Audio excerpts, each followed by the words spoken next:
qaybtan waxaan ka hadlaynaa virtual sida loo soo download garayso Virtualbox. waxaad tagaysaa www.virtualbox.org kadibna waxaad soo download garaysanaysaa version 6 haddaad rabtid ayaad download garaysanaysaa. haddii kale waxaad download garaysanaysaa kuwii hore adigoo ku noqonaya halkaas sare oo ku dhufanaya informationka. markaad ku dhufatid meesha gas information wuxuu ku geenayaa halkan Windows, host, OS iyo Linux noocyada rabtid ayaad dooranaysaa. markaad dooratid waxa desktopka ayaad ku save garaysanaysaa ama meesha aad rabtid kolba. aniga desktopkan ku save gareynaya hadda. desktopka markaan ku save gareeyo halkaasaan haddana hadhow installation ka samayn doonaa. marka haddii aad farshamadii hore rabtid halkan aad ka dooranaysaa. marka oo operating systemka kala duwan halkaasaad ka dooranaysaa. markaad halkaa ka dooratid ayaad kolba kii aad rabtid ayaad ka dhiganaysaa. haddaad rabtid sida loo download screenshotkaad eegaysaa amba downloadka documentationka informationka dhan ayaad akhrisanaysaa iyo shuruudaha lagaga baahan yahay iyo terminalka. hadda waan install galaynay inaga installationka waan dhamaynay kadibna waxaan sameynaa new Virtualbox cusub. new virtual machine ayaa sameysana. new baan ku dhufanaa. new markaan ku dhufano waxaan ku qoranaa magacii aan rabno inaan ula baxno. Ubuntu ayaan maanta ku shubanaa computerka. soo markaa Ubuntu automatic buu garanayaa Ubuntu waxay tahay. markaa Linux weeyaan Ubuntu 64 bit ayuu automatically noogu doorayaa. kadibna magacii aan rabno ayaan raacinaa. haddaan doono magacaan jecelnaa ku qoranaa oo kadibna waxaan taabanaa next. haddii aad Virtualbox for example aad rabtid inaad soo download garaysid halkaas Google ayaad ku qoraysaa haddaad doontid.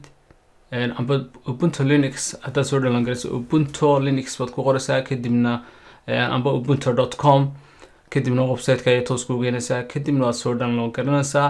waxaa laba nuuc waxaad dooranaysaa laba nuuc weyn downloading. markaad ku dhufatid laba nuuc baa kusoo bixi doona. mid waa serverska loogu talagalay Ubuntu server iyo Ubuntu desktop. soo maanta waxaan tijaabinaa Ubuntu desktop ayaan tijaabinaynaa. Ubuntu desktop baad ku dhufanaysaa. Ubuntu desktop markaad ku dhufatid ayaad soo download garaysaa. soo 20.04 ayaa la socdaa maanta. markaad soo download garaysay downloadka dhameeyo haddaad rabtid waxaad ku save garaysaa disk aad wadatid amba aniga waxaan ku install garaynayaa amba ku save garaynayaa desktopka. kadibna waxaan leeyahay save buttonkan ku dhufanaya. save buttonka markaan ku dhufto kadibna downloadkii buu ii dhameynayaa. downloadka markuu ii dhameeyo Ubuntu soo download garaysto kadibna magacii aan sameeyay Virtualbox aan u bixiyay ayaa ii dooran. Ubuntu desktop ayaa ii dooran. Linux baan dooranayaa kadibna waxaan leeyahay haddii kale Microsoft ku shubay Microsoft dooranaysaa. haddaad ku shubatid Mac OS baad dooranaysaa kolba waxaad rabtid. soo optionka hoose ayaad markasta ka dooran kartaa haddii aad rabtid inaad kolba operating systemkii aad rabtid inaad download garaysid. kadibna next baad oranaysaa. next markaad tiraahdo sidana kusoo baxaysa. waxaad dooranaysaa memoryga by default buu ku siinayaa waa 512. anigu waxaan ka bixiyaa 2 gigabyte 2 giga RAM baan ka dhigayaa 2 gigabyte of RAM. so waxaan dooranayaa 2048 oo double in daala markaas. kadibna saddexdan option ayaa ku soo baxaya. create a virtual hard drive now taasaan dooranaya. marka taasa by default dooran. ta ugu hooseysa use existing virtual drive haddaad hore u haysatay taasaad dooranaysaa. haddaad rabinna ta sare ayaad dooranaysaa. marka always optionka labaad ayaa saxa ee bartanka ku jira. kanna optionka ugu sareeya ayaa saxa. hard diskiga noocyadeeda wuxuu noqonayaa dynamic iyo fixed. dynamic baan dooranayaa. kadibna wuxuu ku weydiinayaa file systemka meeshuu kugu save garaynayo. file system meeshuu kugu save garaynayo always waxay tahay waa your username kadibna waa desktopka. kadibna waxaan create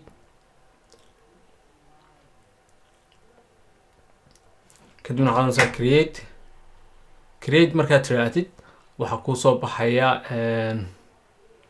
create markaad tirahdid waxaa kusoo baxaya meeshuu kugu save gareynaya kadibna wuu dhameeyey Virtualbox-kii oon waxba ku jirin ayaan hadda sameynay floppy disk ma isticmaalno oon ka saarnaa CD drive waan u baahannahay hard drive waan u baahannahay network weli uma baahnin kadibna waxaan gelinaynaa systemka configuration macnaha waa virtual machine computerkii gaska ahaayeen shalay ka sheekeynay oon hadda tijaabinayno kadibna process baan ku taganaa processorka haddii aad haysatiin mode kadib markaad dooratid waxaad sameynaysaa waxaad kasii dooranaysaa kolba process kuwaas tig u daa waxba haga bedelin displayga taga displayga rabta haddaad rabtid inaad memory badan siisid waad biiranaysaa halkaas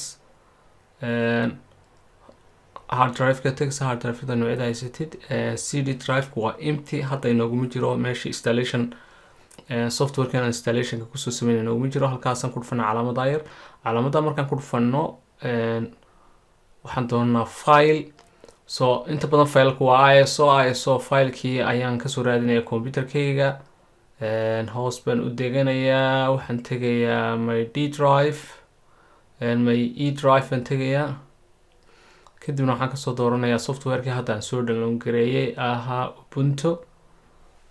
Ubuntudii aan soo desktopkan soo download gareeyay kadibna okay kadibna waxaan leeyahay wuu isoo dooray markasta Ubuntu ayaa kugu jirta wuu leeyahay kadibna okay baan siinayaa okay markaan siiyo halkaasoo hadhow computerka soo kici doona systemkuna saasuu hadhow u shaqeyn doona so next time waxaad arki doontaa computerkii oo soo baxay qaybta labaad waad mahadsan tahay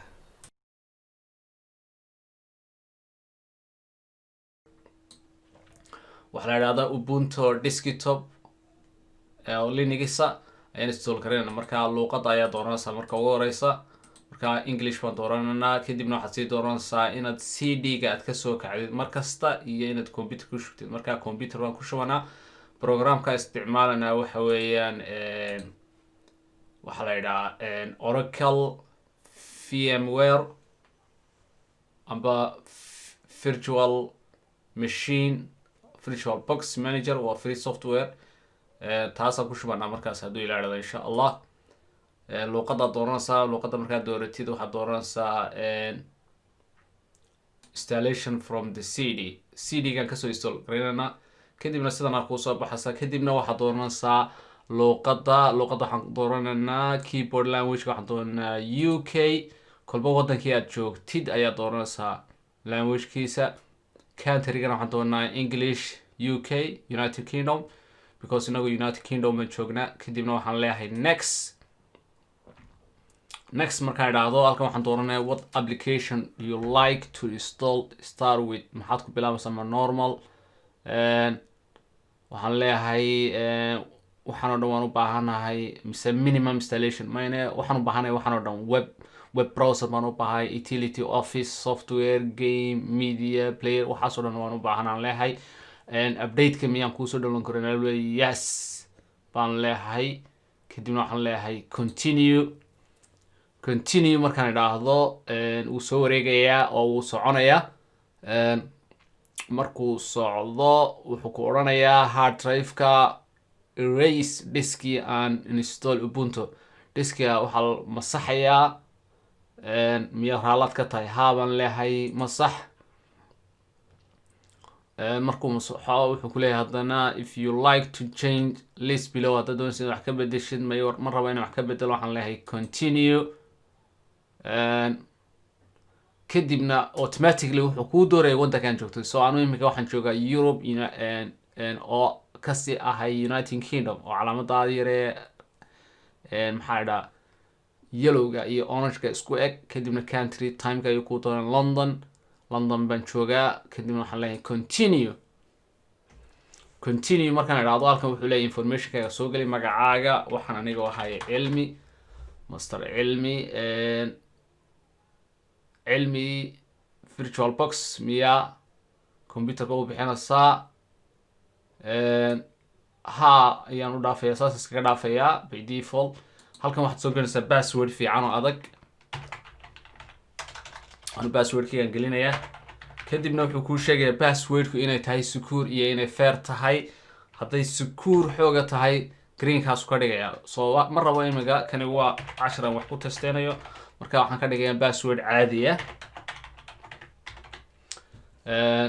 wuxuu li passwordku way soo qalaatay waa isku mid. marka hadhow aad soo geli doonto ma required password baa laga rabaa. maya ma rabo password because waa testing.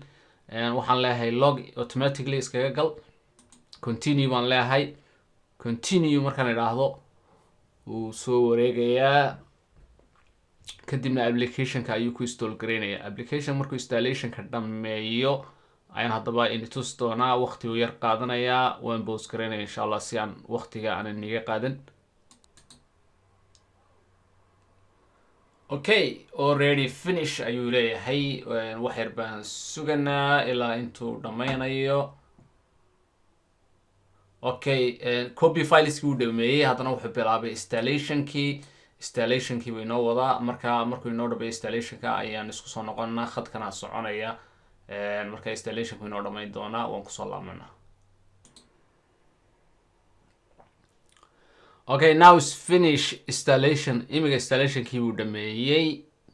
installation is complete. you need to restart the computer in order to use a new installation. wuxuu leeyahay computer installationkii uu dhameeyey, haddaad rabtay restart samee si uu installation cusub kugu shubo. okay, restart baan ku dhufananaa.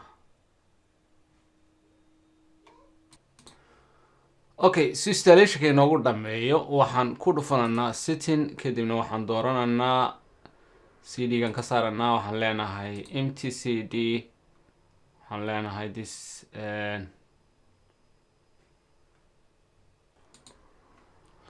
okay, halkan wuxuu leeyahay please remove installation medium. macnaha ka saar cd drive-ka, then markaad ka saarteen price enter taabo. okay, saasaan sameynaa. markaas waynu ka saarnay. waxaan leenahay price enter.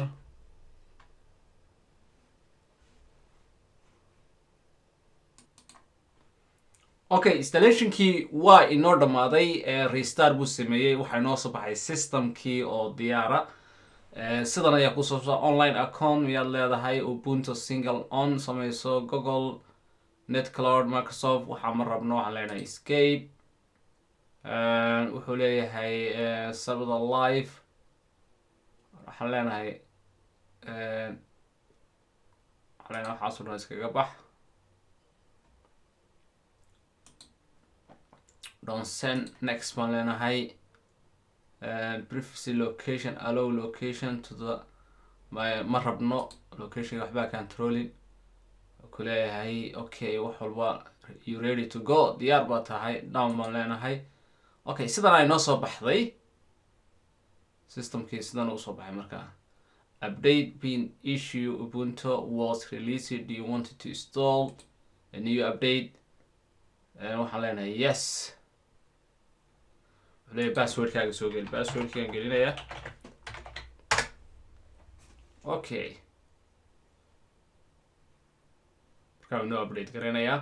sidan ayay markaa usoo baxaysaa. sababtoo ah ma weynaanas full screen ma noqonayso. waxaa rabtaa application kale inaan kusoo dhalan gorino. marka kaas ayaad arki doontiin. next. okay, si aad ujeediin maaha full screen ma noqonayso sababtoo ah waa small screen. sababtoo ah waxaa ka maqan driverskii u kala turjumayay between gas machine iyo computerka caadiga. marka waxaad tegaysaa meeshan device ay ku qoran tahay, kadibna waxaad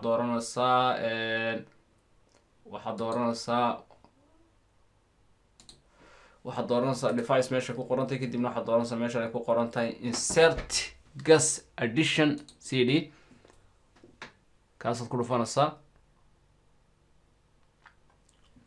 kadibna waxaa kusoo baxay sidan contain software intended automatically to start. miyaa rabtaa inaad ku sameysid installation inaad ku sameysid softwareka? haa baan leeyahay. kadibna installation buu inoo sameynay. kadibna waxaa dhici doonta hadhow passwordkiigaan gelinaya. wuxuu leeyahay passwordkaaga soo geli. passwordkiigaan ku tuuray. kadibna installation buu inoogu sameynaya. kadibna waxaan helaynaa full screen. full screen baan helaynaa intaa markuu dhameeyo. kadibna sidaad ujeediin wuxuu leeyahay building the main gas additional module ayuu inoo sameynaya. Okay, so we know wadaa markuu dhameeyo wax walba wuxuu noqonaya African installation graphic desktop service component down price enter baan taabanay. haddaba haddaan tagno view on idhaahdo full screen, waxaan jeclahay inuu noqon doono full screen. weli ma noqon sababtoo ah wuxuu doonayaa inaan idhaahno restart. Okay, waxaan isticmaalinaa two command, labada command baan isticmaali doonaa sudo apt-get update oon update ku sameynayno, iyo commandka kale la idhaha sudo apt-get upgrade. So update iyo upgrade baan ku sameynaynaa labada command baa. sudona waxay noo siinaysaa privilege amba waxayna siinaysaa abood username abood badan. Okay, commandka horeyaan ku qoranaa. waxaan leenahay sudo update-get update. saasuu inoo odhanaya update buu inoo sameynaya. update-kii u dambeeyay from internetka inooga soo qaadaya. kadibna waxaan leenahay sudo apt-get upgrade samee casriye. kadib saasuu inoo sameynaya. very good, wuu inoo dhameeyey. laga yaaba adi marka ugu horeysa inuu ku weydiiyo password amba aad garan weydiid sidaad terminalka aad usoo heli lahayd. terminalka si aad usoo heshid waxaa loo baahan yahay inaad okay, si aad terminalka usoo heshid waxaad tegaysaa meeshan xidigaha yaryar fara badan, show applications. kadib application kusoo baxaan searchka waxaad ku qoraysaa terminal kanaad soo dooranaysaa. kadibna kana kusoo baxaya. marka haddaan idhaahdo